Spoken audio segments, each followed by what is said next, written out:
വാക്കിന് മുമ്പുള്ള വിചാരം നന്നായാൽ വാക്കു നന്നാവും. വാക്കും വിചാരവും നന്നായാൽ പ്രവൃത്തി നന്നാവും. പ്രവൃത്തികളുടെ ആകെത്തുകയാണ് ജീവിതം. വാക്ക് ജീവിതവല്ലരിയിലെ പൂവ്. പ്രവൃത്തിയുടെ ഫലങ്ങൾ വിത്ത് വിചാരം. വിത്തുഗുണം 10 ഗുണം. വേദങ്ങളിൽ ഇങ്ങനെയൊരു ഈശ്വര പ്രാർത്ഥനയുണ്ട്.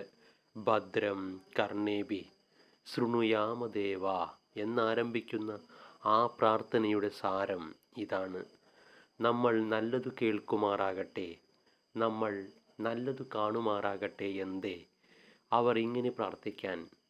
നല്ലതു കേൾക്കുമ്പോഴേ, നല്ലത് കാണുമ്പോഴേ മനസ്സിൽ നല്ല വിചാരങ്ങളുണ്ടാവൂ. ഉത്കൃഷ്ട നിർമ്മല ഭാവങ്ങൾ കാണുമ്പോൾ ഉൾക്കാമ്പലിയാത്ത മർത്യരുണ്ടോ?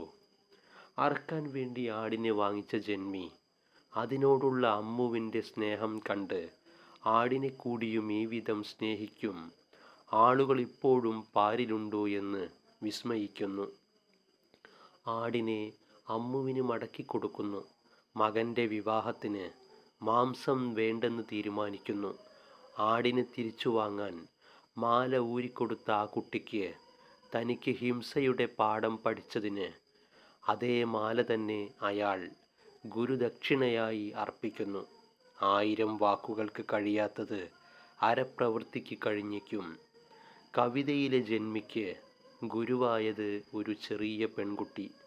ആരല്ല ഈ ലോകത്ത് ഗുരുവല്ലാതായിട്ട് ആരുടെയൊക്കെയോ മുന്നിലും അതേസമയം ആരുടെയൊക്കെയോ പിന്നിലുമായിട്ടാണ് കാലത്തിൻ്റെ ഈ നെടുംപാതയിലൂടെ നാം മുന്നോട്ടു പോകുന്നത്. അതുകൊണ്ട് ലോകക്ഷേമത്തിൻ്റെ കാര്യത്തിൽ നമുക്കോരോരുത്തർക്കുമുണ്ട് വലിയ ഉത്തരവാദിത്തം.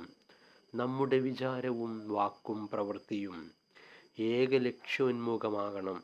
നല്ല നല്ല പുസ്തകങ്ങൾ വായിച്ചും നല്ലവരോട് മാത്രം കൂട്ടുകൂടിയും മനസ്സിൽ നല്ല വിചാരങ്ങൾ നാം വളർത്തിയെടുക്കണം. ഊട്ടി വളർത്തിയ വിചാരങ്ങൾ പ്രവൃത്തി കൊണ്ട് ജീവിതത്തിൽ പകർത്തുകയും വേണം. മനുഷ്യാവബോധത്തിൻ്റെ ആഴങ്ങളിൽ നിന്ന് ക്ഷേത്രസങ്കല്പങ്ങൾ ഉരുത്തിരിഞ്ഞു വന്നിട്ടുള്ളത് ക്ഷേത്ര ശരീരത്തിൻ്റെയും ക്ഷേത്രാചാരങ്ങളുടെയും ശാസ്ത്രീയ അടിത്തറയെക്കുറിച്ച് ഒരു കേവല ഭക്തന് ആഴത്തിൽ ജ്ഞാനം നമുക്കുണ്ടാകണമെന്നില്ല. തൂണിലും തുരുമ്പിലും നിറഞ്ഞു കവിയുന്ന വിശ്വചൈതന്യത്തെ സാക്ഷാത്കരിക്കാൻ ഉപാസന തീവ്രത കൊണ്ട് സാധിച്ചുവെന്നു വരാം. ഓം ശ്രീ ഗുരുഭ്യോ നമഃ. ഹരി ഓം.